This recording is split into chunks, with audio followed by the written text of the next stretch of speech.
Afternoon, everyone. I am Dr. Bretanitra Gilbert, the Kogod Regional Innovation Chair and an Associate Professor in the Management Department. It's my pleasure to welcome you to our inaugural Anti-Racism in the Marketplace event. A few housekeeping matters before we get started today. We will be muting all attendees during the session. If you would like to submit a question, please send it through the Q&A box. We will do our best to address as many of these questions as possible in the final 10 to 15 minutes of our time together. Also, this event is being recorded for archival, educational, and related promotional purposes. By attending or participating in this event, you are giving your consent to be photographed and/or video recorded, and you're waiving any and all claims regarding the use of your image by the Kogod School of Business. The Kogod School of Business, at its discretion, may provide a copy of the photos or footage upon written request. It is now my pleasure to introduce you to Dr. Malini Ranganathan, the Interim Executive Director of the Anti-Racist Research and Policy Center here at American University. Dr. Ranganathan will give you an overview of the work of the center, which will lead up to the reason why we are here today. Thank you so much, Professor Gilbert. Hello and welcome to this exciting and timely event, Beyond Social Responsibility, Anti-Racism at P&G. This is part of the Anti-Racism in the Marketplace series. My name is Malini Ranganathan, and I'm Associate Professor at American U and Interim Faculty Director of AU's Anti-Racist Research and Policy Center. We're so proud to be one of the co-hosts for this event, along with the Kogod School of Business. So a few brief words on AU's Anti-Racism Center. The center generates scholarly research, educational tools, and policy analysis geared towards dismantling racism in its many forms. We build multidisciplinary initiatives for fostering racial justice, decolonial politics, and intersectional liberation by forging relationships and partnerships across AU and with changemakers in the DC region and beyond.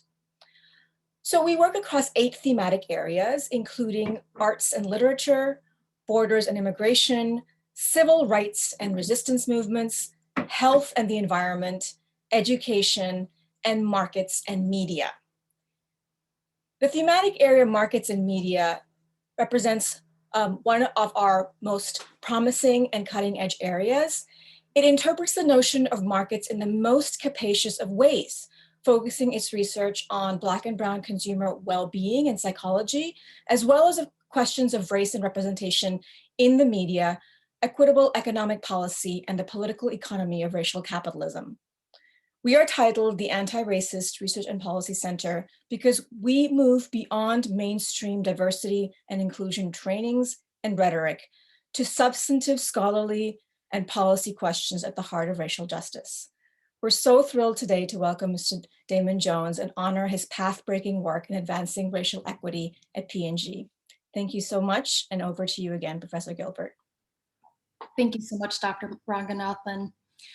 We're really excited to be hosting this event because at Kogod, we believe that business can and should be a force for good, but it is not often that people associate business and social issues in a positive manner. And when they do, it's often through the lens of corporate social responsibility, where businesses work through philanthropic efforts to address social issues. But for some companies, this work goes beyond corporate social responsibility. P&G, our featured company, is one of those companies. And this is why we are pleased to introduce you to them today, as well as to Damon Jones, their Chief Communications Officer. Damon Jones leads efforts to ensure the world's leading consumer goods company is a force for good and a force for growth. Leveraging P&G's significant influence as the world's largest advertiser, he leads a global portfolio of communications and advocacy efforts aimed at achieving equality for women, people of color, members of the LGBTQ community, and all other underrepresented groups. These programs have been broadly recognized for their creativity, inspiration, and impact, including multiple Silver Anvils, Cannes Lions, and Primetime Commercial Emmy Awards and nominations. He leads a team of 500 professionals responsible for P&G's corporate communications, digital and social media, stakeholder engagement, and crisis management. Beyond his advocacy leadership within the creative industry, Jones drives collaboration on topics of equity and inclusion across the Fortune 500 through efforts such as CEO Action for Diversity and Inclusion, Take on Race, and the Executive Leadership Council's Game Changer Initiative. Over the last 20 years at P&G, Jones has had responsibility for a diverse set of geographic, organizational, and product portfolios, with assignments in Boston, Geneva, London, and Singapore. He also served as the communications director for the 2008 Democratic National Convention. Damon, welcome to our virtual stage, and thank you again for being with us today. Damon is being interviewed by Dr. Meredith Burnett, the professorial lecturer in the management department and the chair of the COGAT Diversity and Inclusion Committee. Thank you, Meredith. Thank you so much, Brett. I'm going to be asking Damon a set of questions, and I will remind the audience to hold their questions until I've asked all of my questions, and you'll get a perfect opportunity to jump in there with some of the questions that you wanted to ask but didn't hear the answers to. And so I'd like to get started by just, giving you this warm welcome, Damon, and to start in our conversation about beyond social responsibility at P&G. So you may recall that during the unrest of 2020, we took note of, all of us, and became really big fans of the bold anti-racism campaign that P&G launched after the very tragic death and public murder of George Floyd. Your company responded to his death and the resulting civil rights aftermath with an ad titled "The Choice." It directly implores white consumers to recognize their privilege and take action. We would like to show this brief ad for the benefit of those in the audience who have not yet seen it.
With invited tongue, from whence does fulfillment come?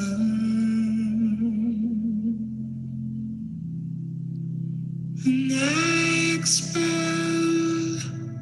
from this mortal shell, we're at death of living love.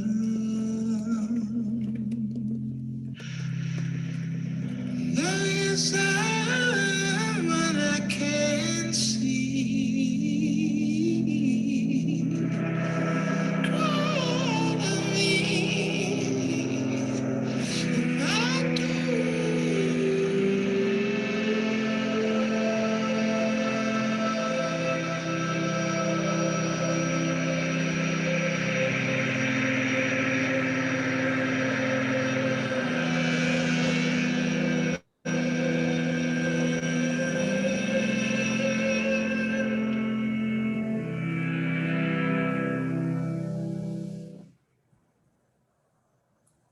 Very powerful.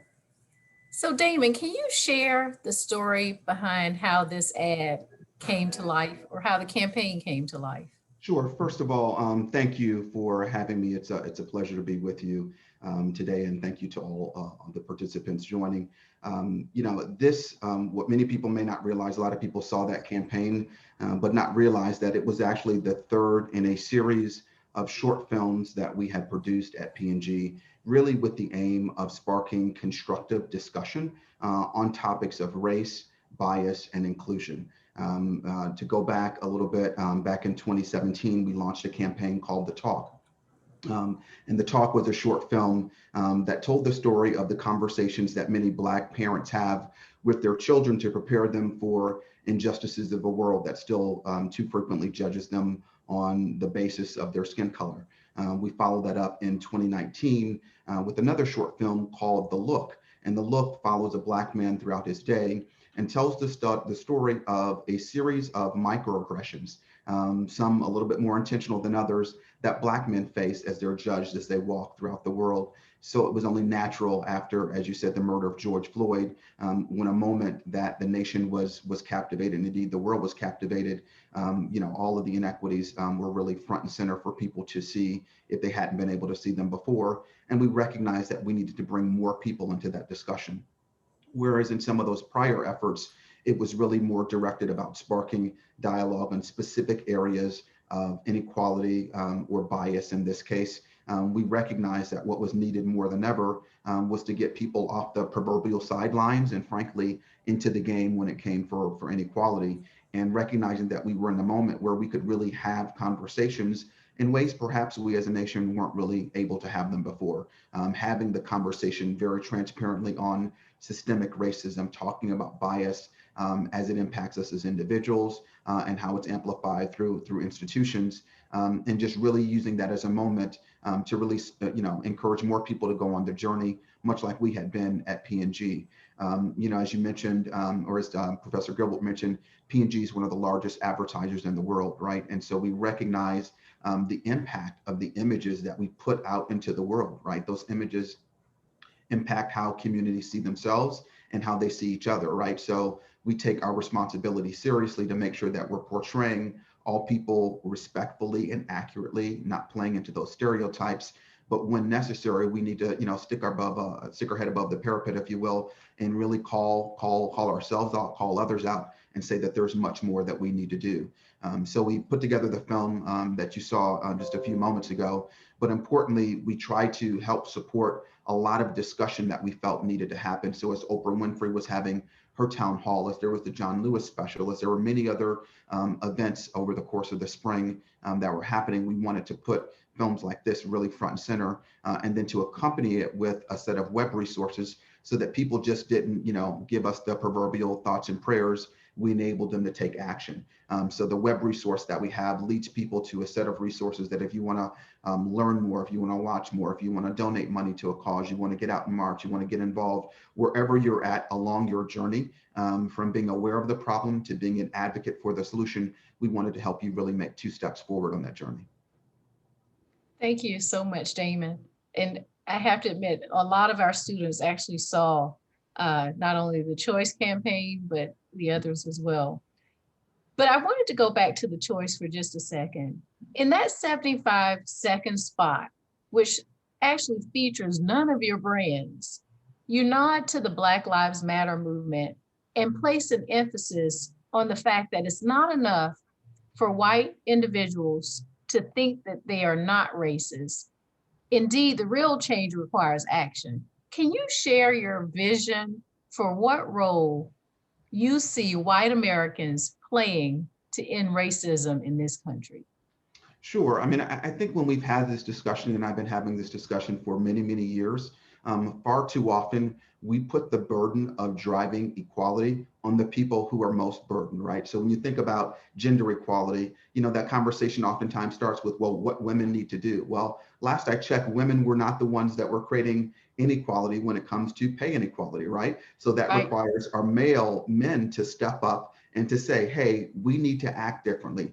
Am I paying women the same as I'm paying the male counterparts? And it's not just about having, I think, malice in our hearts. When we have these conversations on racism and institutional racism in particular, too often we go to a discussion where was someone doing something, right? And it's really the lack of action, the lack of asking questions, the lack of advocating and seeing the world as it is, not necessarily the way, that we want it to be. It really starts from just that seeing reality. And so what we called out in the spot was really a series of actions with the aim to say, everyone can do something, right? So when you're having that conversation and someone says something that, needs to be challenged, you step up and challenge them in that moment, right? When you're sitting in a room and you're it's all white people in the room or all anyone, how do you act up and say, hey, are we missing a perspective here? Is there another voice that we need to have in the room, right? And so it's really about, do something,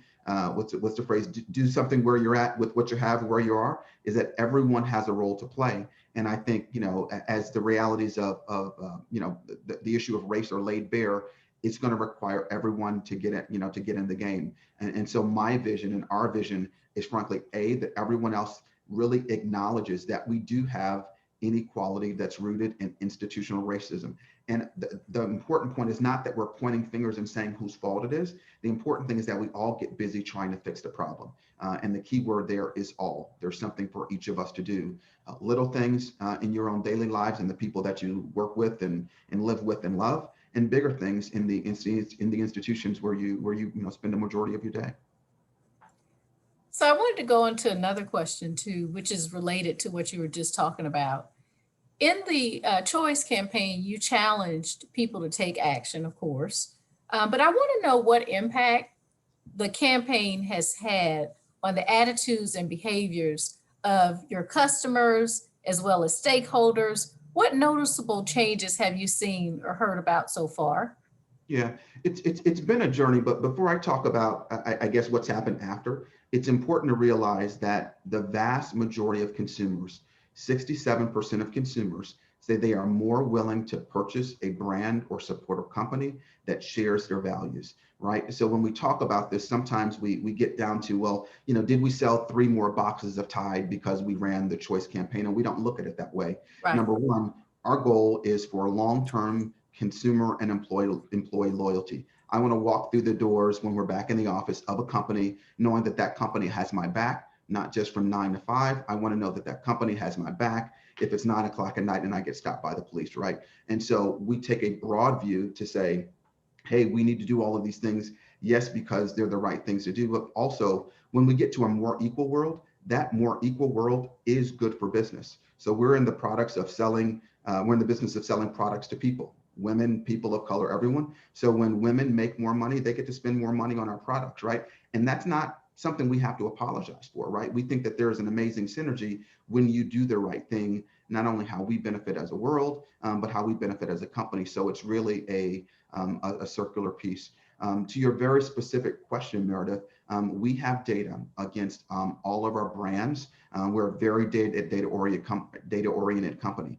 And there's a direct correlation to those brands that have advocated for equality in the way that their advertising is portrayed and how we serve consumers, right? So when you look at that Tide ad and you see all families, right, versus a brand that doesn't show all families, while that's not the only difference, we believe, and the data would support, that that brand has a stronger equity and stronger sales over time. We've seen the data really make a difference in the world of beauty care, right? So if you think about products that are reflecting all consumers, and when you show all consumers, and you advocate for causes that are important to them, they are more loyal to that brand. So when a consumer goes into the store and they say, I can buy brand A or I can buy brand B, we know, particularly as consumers of color, but again, particularly as well, I'm not a millennial, but for the millennials, it's especially evident for them. But the data supports that, again, 9 out of 10 consumers want companies to have a point of view, and nearly 70% reward those consumers at the point of shelf and at the point of sale with higher share and higher results. So we are in it for the long term. We don't look at it as saying every individual campaign needs to donate or to have an incremental result. We look at it in the totality of what we do. And I think that's important because, if you look at ads like The Look or even The Choice, we didn't want to insert a commercial message. So like you said, there are no brand logos. There's not any of that. We want the message to be out front. And that's kind of like my segue to the next question, Damon, which is really about how people began to take a stand around where they were spending. I mean, that actually applies to me, but as a result of the Black Lives Matter movement, many people who supported the movement were spending their money intentionally with companies who got behind it. In contrast, those who didn't support the movement claimed they would not buy from companies that supported the Black Lives Matter movement. So we're curious to know what your observations around this are and how it's impacting P&G's bottom line.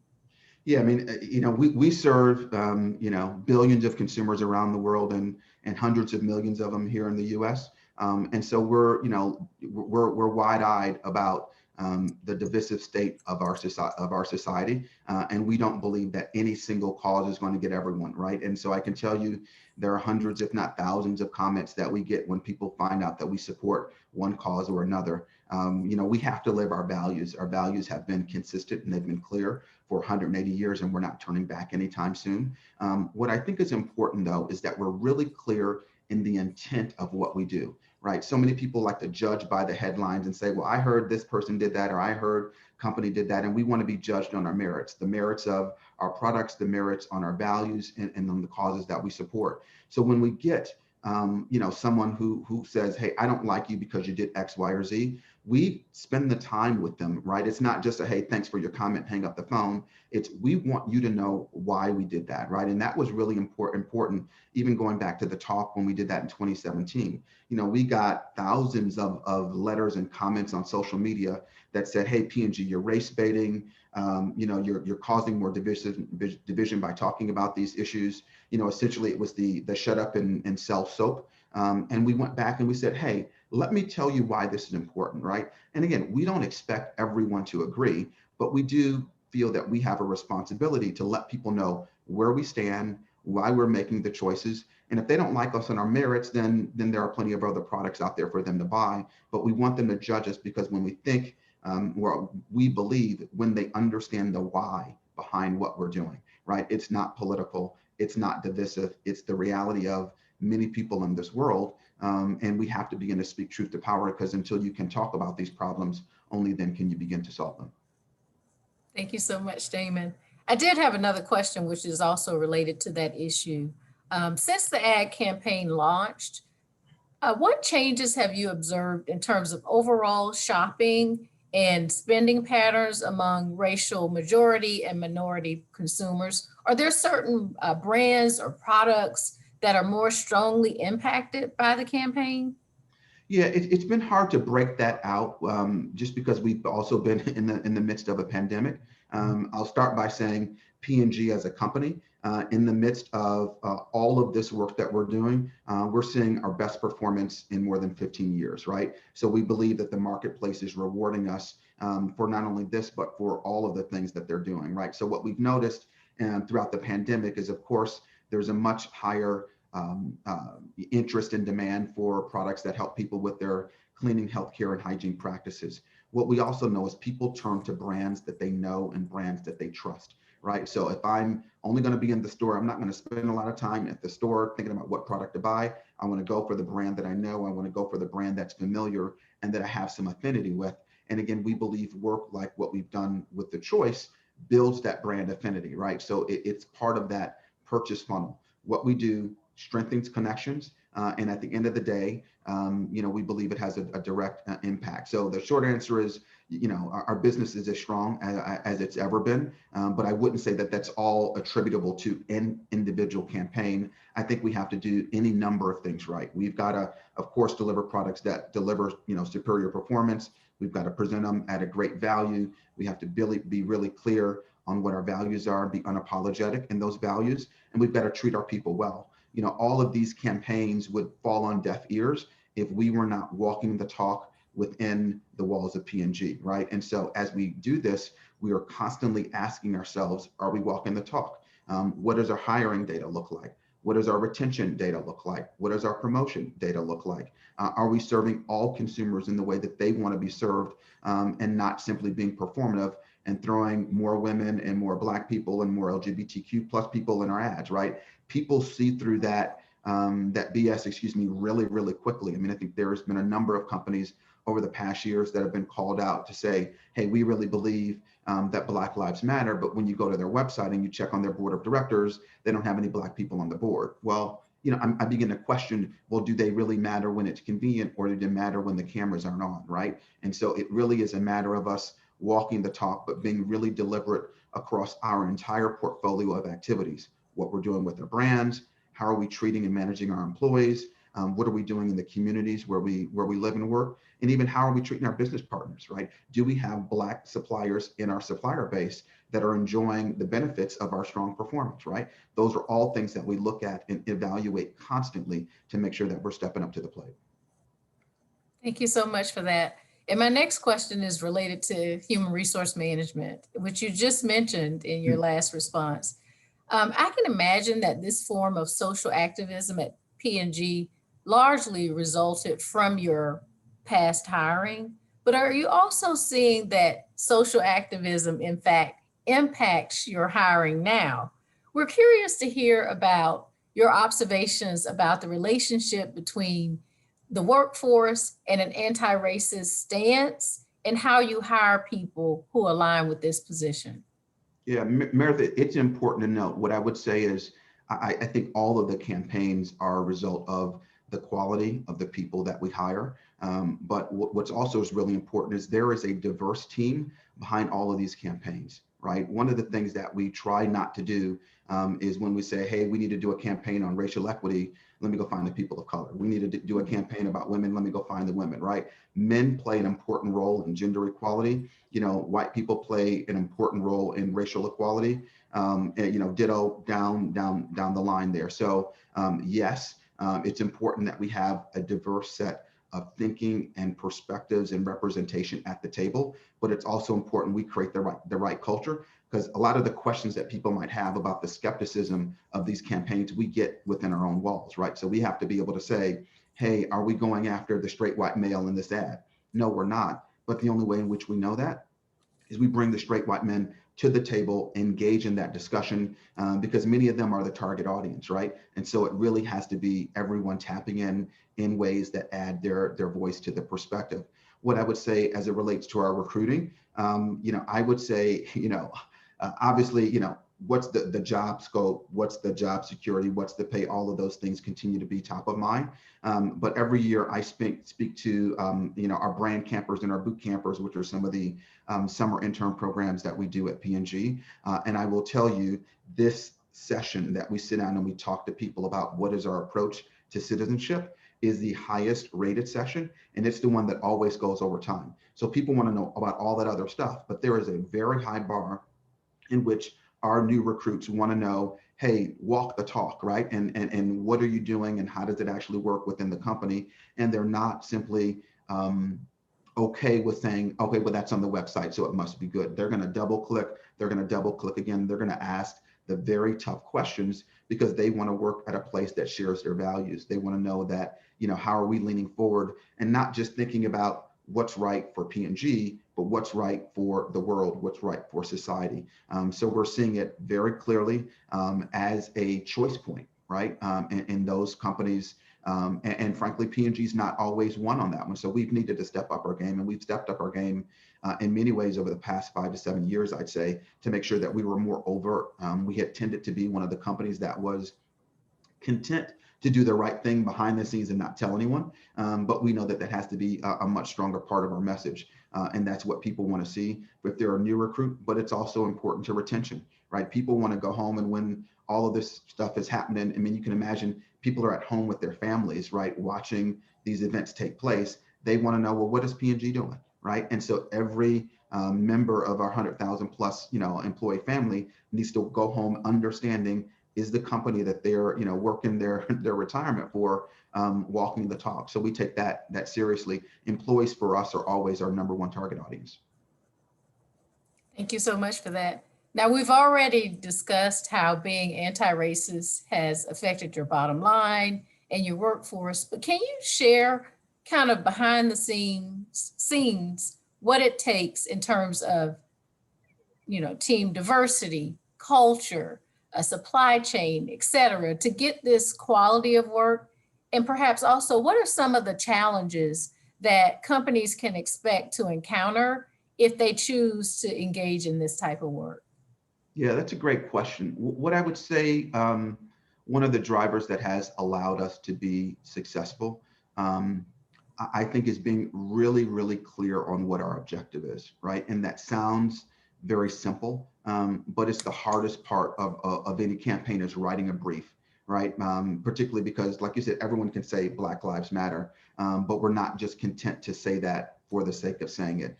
We approach many of these campaigns really after talking to a lot of experts, spending a lot of time in communities, talking to people and understanding how they want to have conversation, right? And so what does someone see what does someone feel when they watch the campaign.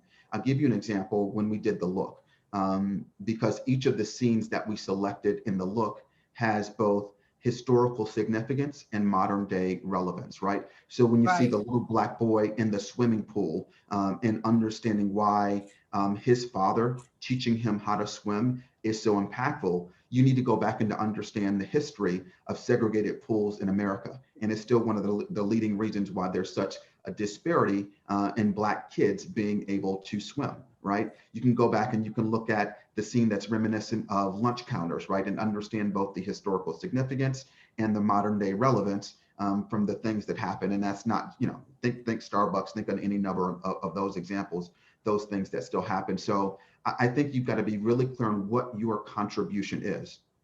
For us, we wanted to have creative that sparked discussion, that made people uncomfortable enough that they reflected on themselves. Why do I believe that? Why do I think that? Why do I do that? But not so emotional that they tune out, that they turn off, that they say, oh my gosh, that's not true, right? So it's a real delicate balance. So you really need to spend time. And a lot of these projects go through more than 40 or 50 edits to get the expressions just right. So you have to also have a certain patience, right? Because speed can't be, or the perfect can't be the enemy of the good, because all of these things have to be incredibly timely. The choice was put out within 10 days of George Floyd's murder and tape being released, right? So there's also a moment in time.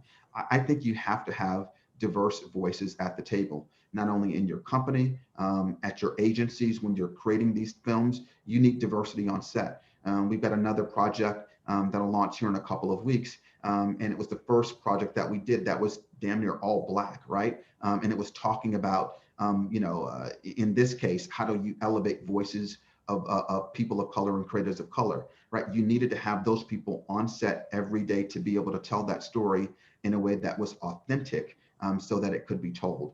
So the diversity of the team, the patience to get it right, clear objectives. And then I think we also as a team have to have the trust when you're sitting in a room to say something without being worried about what people are going to think, right? Because as a Black man, I bring a certain perspective, and as a white woman, someone else may bring a different perspective.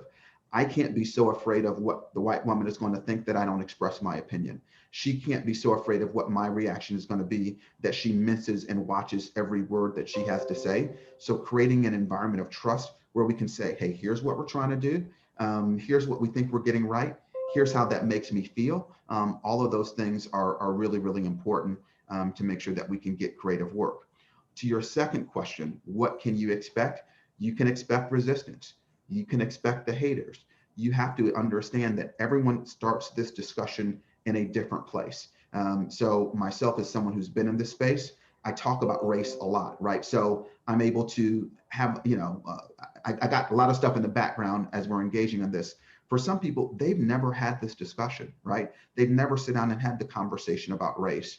That wasn't a conversation that they might have grown up with in their household. So for them, it's a very uncomfortable thing, right? And we're in a world where everything gets politicized. So if someone has a different point of view, it's easy to say, oh my gosh, you must be talking Fox News talk points and you're therefore bad because you're X, Y, or Z, right? So not falling into those trumps that says all people are X or all other people are Y, but really getting down to those individual discussions and understanding that, again, people have these conversations in different points and that you can't expect everyone to be woke at the end of the day, but everyone needs to get there on their own and different things will work for different people.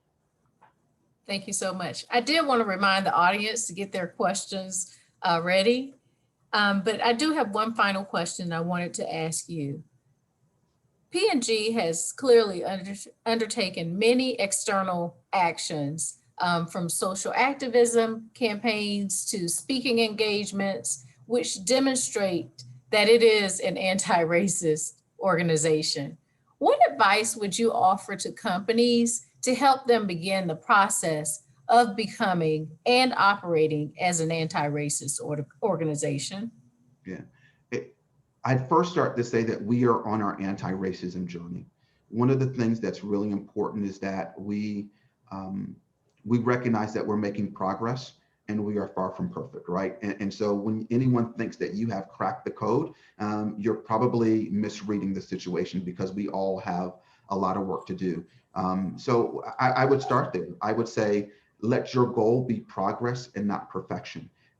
Identify a few areas, whether that is the diversity of your own employees, whether that's how you're showing up in your marketing, whether that's what you're doing with your supplier diversity, whether that's your community engagement work. But don't let the fear of having to be perfect prevent you from starting that discussion and progressing along the journey.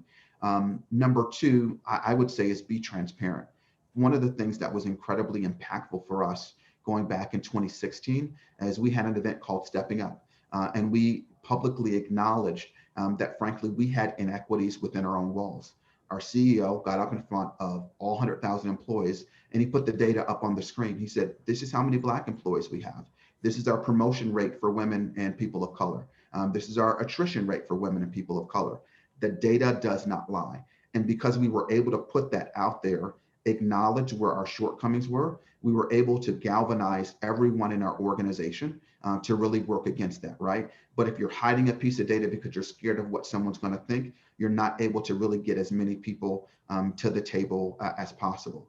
The next thing that I would say is engage your broad organization. Too often people look at this and say, well, we've got a diversity department, and shouldn't the diversity department be responsible for that? No, the diversity department and our E&I people are important catalysts for the organization, but we are a metrics and outcome driven organization. So the person who's responsible for selling Tide every day is the same person that's responsible for ensuring that equality exists within the ecosystem of Tide. That means their suppliers, that means their advertising. So this has to be built into how you operate, and not a special department or a special project, because we know when budgets get tight, those special projects are the first ones to get cut. So really integrated metrics, and then really leadership accountability, right? When we sit down with our leadership and we're having business reviews for my organization, my CEO is holding me accountable for the diversity in my organization. That's not HR's job, right? And that's on the scorecard, right? And so when I look at how I'm being evaluated, you get what you measure, right? If I know that that's important, I'm going to make sure that we've got the plans and programs in place. So those are just a few of the things that I would say along that journey. Transparency of the data, really clear outcomes and objectives, progress, not perfection, and then enrolling as many people in your organization so that this becomes the work of the many and not necessarily the work of the few. Thank you so much, Damon. And I was just thinking, you have covered literally every area in our business school, and there's something for everybody in the audience. But I did want to turn it over to audience members to see if they have any questions for you.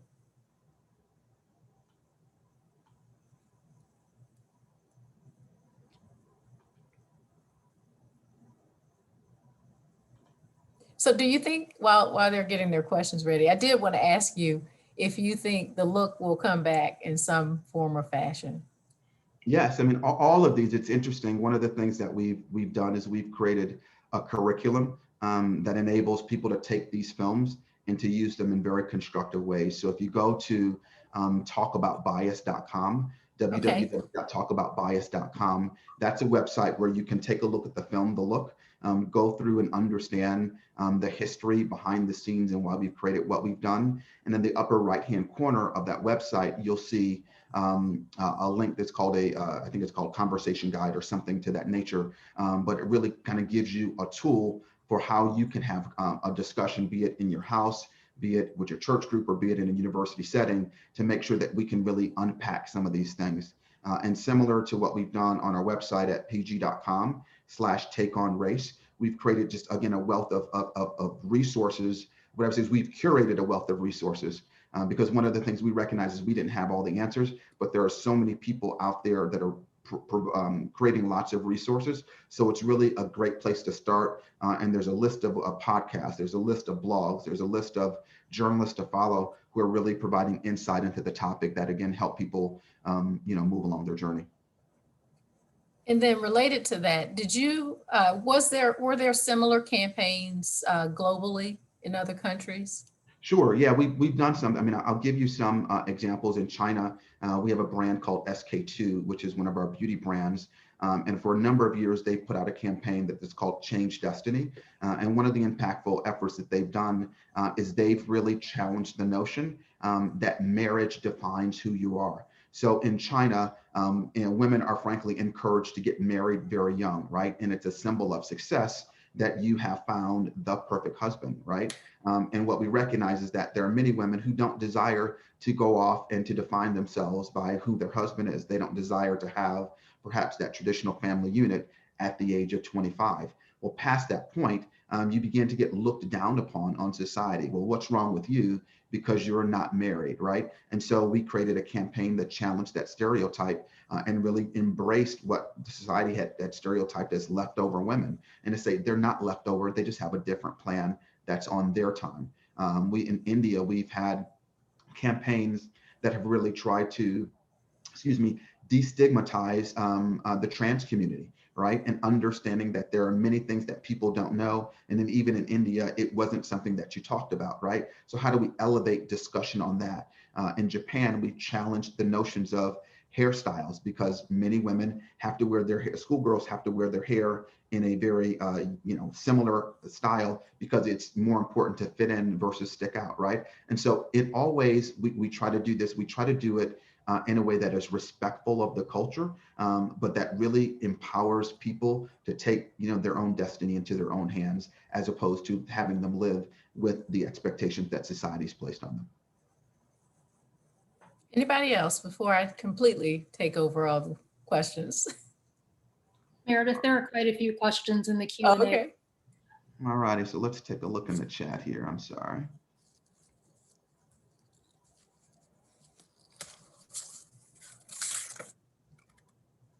All right, why don't I'll start with the question from Bill. And Bill asks, how does P&G view its role in the political spectrum to stand and advocate for change? So thank you, Bill, for that question. It's a good one, especially here in the US right now, where, frankly, any company with a PAC is evaluating how are those dollars being used. We've always thought very front and center about the issues that had a direct tie to our business, be that regulation, be that taxes, some of those, be it trade, all of those things that are, of course, important to the bottom line. We have added, and over time it's been there, but it's not been as front and center, really a lens to our political engagement that does elevate our voice, not just on business issues, but on societal issues. So our CEO, David Taylor, is a part of the Business Roundtable. And frankly, what that group is taking on is a lot of the inequities that exist in the criminal justice system. And people are saying, hey, this is a business issue. If we don't have employees that are treated fairly in the communities where we live, then we can't do business. So we're stepping up to the plate there. Another initiative that we participated in is called the CEO Action for Equity. CEO Action for Diversity and Inclusion, and that's a coalition of about 1,000 companies that have all jumped in and said, "Hey, we need to do more in that space." We were one of the founding members of that a couple of years ago, and we sit on the steering committee of what that group is doing right now. Is taking a couple of hundred fellows from across corporate America and leveraging their voice in policy, not advocating for business, but advocating for equality.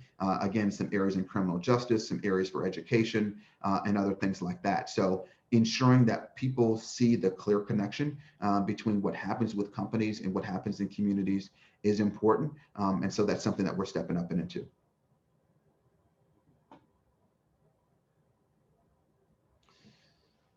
All righty, I think there were some other questions here. Let me pop in. Simone, David, I can help you with the questions. Perfect, that'd be great. Thank you so much for sharing your very insightful perspectives. You referred often to walking the talk in your comments. Do you believe many of the activities that you referred to should be mandatory for companies, for all companies, or should they continue to be voluntary? It's a really good question. I would start by saying I think the marketplace will reward those companies who step up and do the right thing. I also think employees are going to vote with where they choose to work. So I can't sit here and say, well, who decides what standard, who decides how a company should do it? what I would say is, our shareholders and our board are asking all of these questions, right? And so I think part of what's happening is many companies are realizing that their only responsibility is not just to the shareholders, that they've got a responsibility to the environmental stakeholders, they've got a responsibility to a variety of folks. So I think if a company wants to do the right thing and wants to be successful long term, they're going to have to step up and into these spaces because the marketplace is going to demand it. Without getting into too many details, if I think about who P&G's largest retail customers are, Walmart, Target, Kroger, Albertsons, our retailers are coming to us and asking us the questions. Hey, is this product good for the environment? Has this product been tested on animals? What are the ingredients, right, when it comes to that? Talk to me about what you're doing for supplier diversity. So we're beginning to see, these issues are not issues that are on the periphery. They're becoming commercial issues that are going to drive our business. So I think the marketplace forces are in place. And certainly there are important regulations as it relates to equality and hiring and fair business practices and those things. Those absolutely should continue to exist. They should be strengthened. But when it comes to activism, I think there are different things that different companies have to step up and do. P&G is in a position where we can do these things given our breadth and our reach. But I think that other companies might not be able to put out an ad campaign, but they may be able to do other things, right? So I think you need to step up and do what's right for your company. And I think at the end of the day, your board, your trustees, and the people who are spending their money with you are probably in the best position to determine, what those choices actually are. And then a question for our students. What are the key dimensions of anti-racist corporate strategies that students need to learn to be well prepared as they enter corporate America? Oh, that's a great question. What I would say is, I think one of the things that we look for as we do this work of people who are extraordinarily in touch and not through a singular lens. For us to be effective in this space, I'll speak for me to be effective in this space as a leader, I need to have excellent listening and empathy skills because I don't have the shared experience of every single person, but I need to be able to sit down with someone and have a conversation who's different than me, understand their lived experience at face value, and to make sure I can begin to integrate those perspectives into a point of view for the company. That means, how do I do that? I make sure that I'm looking at, reading, watching, and consuming a variety of news sources. I am going deep to understand not just, what's existing at the surface level. So when someone, writes us a letter and said, hey, I don't think that P&G should be in the business of XYZ, do I dismiss that person as a racist? Do I dismiss them as a hater? No, I need to stop and understand what's their point of view. Where are they coming from? Why, we often refer it to at P&G as the why, right? So when someone comes and says, well, I don't believe that, you ask why. And they say, well, I believe this. And you ask, well, why do you believe that? Well, I believe that because my view of the world is XYZ. Okay, well, why is your view of the world XYZ? When you get to some of those root cause issues, it doesn't mean that you're going to change someone's point of view or that you're immediately going to go in. But if you can understand where they're coming from, we can have these conversations in a variety of different ways. Far too often, what we find people get consumed with is trying to be right. They're listening to respond. They're not listening to understand, right? And so what I would say is if you were looking to get involved in this work and work at Procter or anywhere else, how do you listen to understand? How do you really try to deeply understand the problem versus, before you bring forward a solution?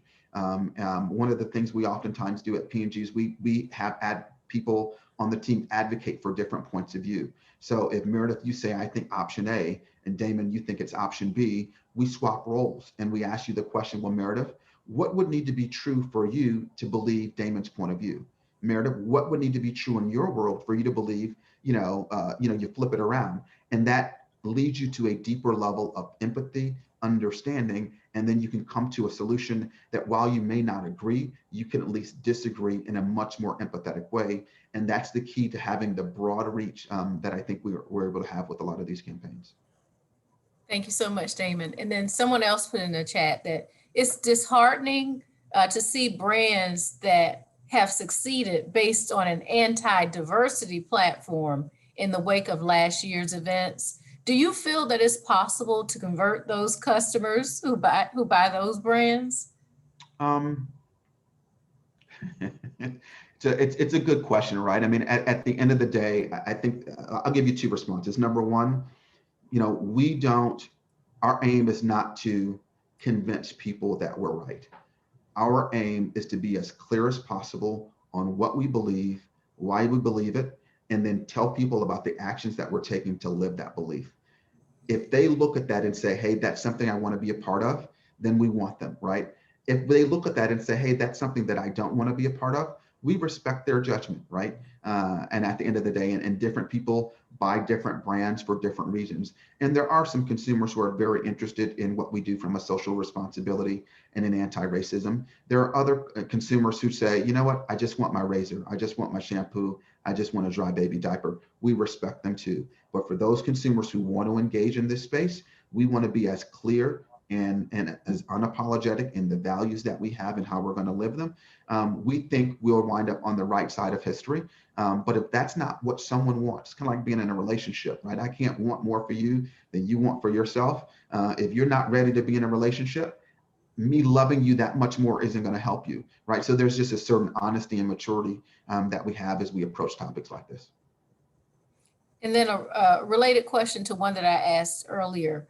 As P&G is a global multinational, how are these crucial issues of equity addressed in different cultures where discrimination might be perceived along different dimensions such as social class, ethnicity, and gender? Yeah, it's really important that we don't take a one size fits all approach. Even here in the U.S., right? Because there are regional differences and there's differences. So don't assume that all of any one group relates in the same way. But I think a classic example of this is Brazil, right? Brazil is one of our top 20 markets, and they have had a number of deep racially motivated issues over the past year. And frankly, it's caused us to really think about how we need to approach these issues differently in Brazil than we approach them in the US. Now, the areas that we choose to focus in, employees, brands, business partners, and communities are the same because that's a function of the business model that we have and how we operate. But how our starting point and the choices that we make are very different, right? Because in Brazil, color and class play a much starker role, and the concept of race and how it plays out has a different historical context than it does in the U.S. So we need to understand that, and we've made a different set of choices as to the route in which we're going to drive equality, right? So we are much more focused on education and economic inequality as the means and methods. It's not that some of the social issues or the criminal justice issues aren't important, but we look at where can we make a disproportionate difference in really bringing more people into higher education, really bringing them into the economy, we believe is going to be a more relevant catalyst for us to get engaged. To answer the question, I guess at the core, you need to be really clear on what your values are, but you need to listen to the people on the ground, and you need to be honest about where your strengths are, where your strengths are because we can't think that, even as a multinational company, we can do all the research in the world. We don't know everything. We don't get it right the first time. So we just have to partner with people who can help, really shore up our blind spots and then do what we can do, learn from it, and then constantly improve.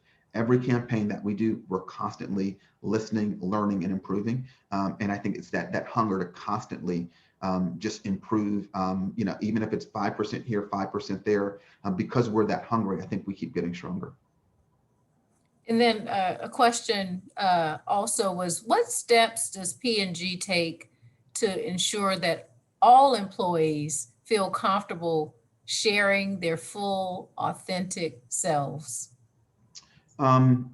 It's a hard one, right? And I say that because we are dealing with 100,000 individuals.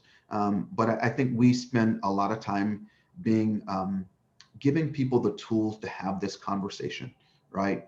And to be able to talk about race or gender or LGBT or people with disabilities or whatever the differences might be. We are deliberate in normalizing differences and acknowledging them because we believe that when you talk about things, you can actually deal with them. And so we have a guide that we give to managers of others to say, if you are in a relationship where someone is different, it could be age, it could be race, it could be where you grew up, it could be what all of these things. Here's how you go into some of these conversations. So we try to create the conditions for those relationships to be successful. We try to role model that, right? So when we get people together and we're having events, we're role modeling having the difficult conversations. So our CEO and our other leaders are talking about times when they got it wrong as much as times when they got it right. And we think that that gives people license to do that. At the same time, we leverage a lot of our affinity networks. So groups, when we get together, where people can identify with people who have shared interests and shared traits. And we really exchange those tips and tools for people to be successful. But I think it starts with declaring it's a priority. I mentioned earlier that our CEO got on stage in front of all 100,000 employees and said, this is important. This is the scorecard. This is the goal. And this is why it matters to the bottom line of this company. When we have better people, a more inclusive environment, we can serve all consumers, right? And at the time, there was a gap in what our sales and penetration, household penetration was for people of color and the white America. I'll use the U.S. example. And if we closed that gap, that was worth more than $1 billion worth of sales. Every share owner, every person who owns stock is incented to get this right. So if you don't like the social piece, then think of your bottom line. Would you like to have $1 billion of additional sales, right? So speaking to the various motivations, but being really clear on the why, and then at the same time, holding people accountable for when they are not delivering results. If I came in and the sales in my division were 20% lower year after year, I wouldn't have a job, right? If my diversity and inclusion results are 20% lower than target year after year after year, any institution should be asking yourself, does that person deserve to have a job, right? And so being unapologetic in that data and how you measure things, I think also creates the right degree of accountability and transparency inside any organization. And then a question from one of our students is, do you think that it's okay for other companies to get involved in political issues? Why should other companies care?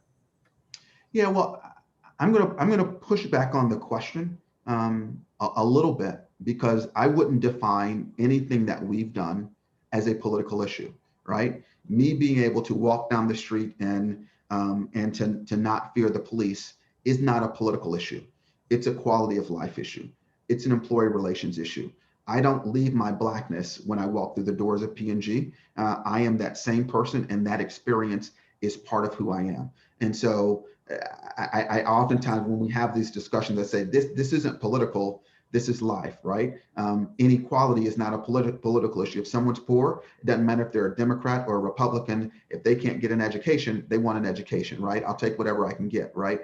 And so we don't look at things in terms of being political, because political assumes that there is a right answer or a wrong answer, or it gets people into this divisive state. What we always try to ladder back to is what is important to the people that we serve. It's important to the people that we serve that they get products of superior quality and value, that they are reflected positively, accurately in their full humanity in our advertising. And all of these other related issues, of course, have political connotations, but we don't start there.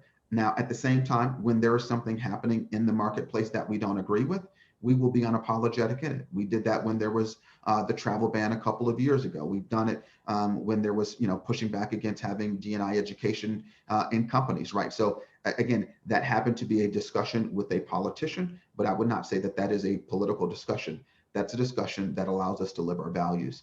And so every company is going to get involved in what's best for them, but we don't look at it as political. We look at it as important to the people that we serve. And then from another student, how did you gain the confidence in a field where you are a minority to speak out and be a part of something so powerful? My mom would tell you I've always had a big mouth, right? So, but what I would say is, I think for me, and not to make this a P&G commercial, I found a place that wanted what I felt I could bring, right? And I think I was rewarded, and I have been rewarded for being able to articulate a very clear and compelling point of view, but equally rewarded because I listen and I learn, right? And so I think as you think about, anyone on your journey, understanding what are your own values and how do those values align with any organization that you want to be a part of. How do you learn to get that feedback? And frankly, sometimes I express something and I can have a very sharp tongue, and I'm really mindful of kind of how my words impact other people. So I'm just constantly learning in that. But I think I've had great mentors. So I would say, a place that aligns with my values, great mentors, and really being open to feedback. When I say something that people agree with, I want to understand why, and being open to when I say something that impacts people in a way that is not intended, to learn from each and every one of those experiences. And then our final question, we'll end on an HR note, of course. Can you speak about how P&G targets minority recruits, as well as how this is communicated to its current workforce about those efforts? Yeah, well, internally, I'll start there. We are really clear that our aspiration is to have an employee base that reflects the world that we serve in, right? So in the US, that means we're everywhere. It means 50% men, 50% women. We're right now at about 48%. We update that target and we report it on our website every year. We share it internally multiple times a year. In the US, that means 40% multicultural. We're not there, we're at 25%. Again, we report those metrics out and we link it back. I say that to say not that we're looking at the numbers only, but we are very, very overt about our desire to have a diverse organization, because it makes us a better company that's able to do everything that we do. So it's a clear business linkage. So our organizations know, does my organization look like the world that I live in? If not, what am I doing? And again, every line manager is tasked with ensuring that his or her organization reflects that diversity. And so it's something that's a shared responsibility. From a recruiting standpoint, we look at a multitude of sources, right? So we want, the best people. We want the best people, regardless of their gender, their sexual orientation or identity, their racial identity, whatever that might be. That means we need to look in multiple places. So yes, we recruit at HBCUs, but that's not the only place we look for diverse talent. So we just are very aggressive and very overt in it. And we have programs also that are specifically designed in terms of what we're doing in marketing and finance and communications and others, to specifically recruit that talent, because we recognize that they're in demand and that they may have different and unique needs than others do. And so we're open about those unique needs and how we can be able to solve them. So we're just open. We're an open book about that kind of stuff, and that helps attract people, we think, and give us an edge in that regard. Thank you so much, Damon. What a pleasure. I'm going to turn it over to Brett because we're just about out of time. Thank you so much, Meredith and Damon. This has really been an outstanding talk. I took so many notes. I love everything about P&G, so thank you so much for coming out today, Damon. It was really a pleasure to have you here, and the best launch that we could have to our Anti-Racism in the Marketplace series. So thank you again. Thank you for having me. And everyone just continue on the journey. It's progress, not perfection, for us as individuals and then for us collectively. But we're going to put in the work, and I'm confident we're going to make some progress. Absolutely. Thank you so much. And thanks to everyone who attended today as well. Take care. Thank you. Thank you. Bye.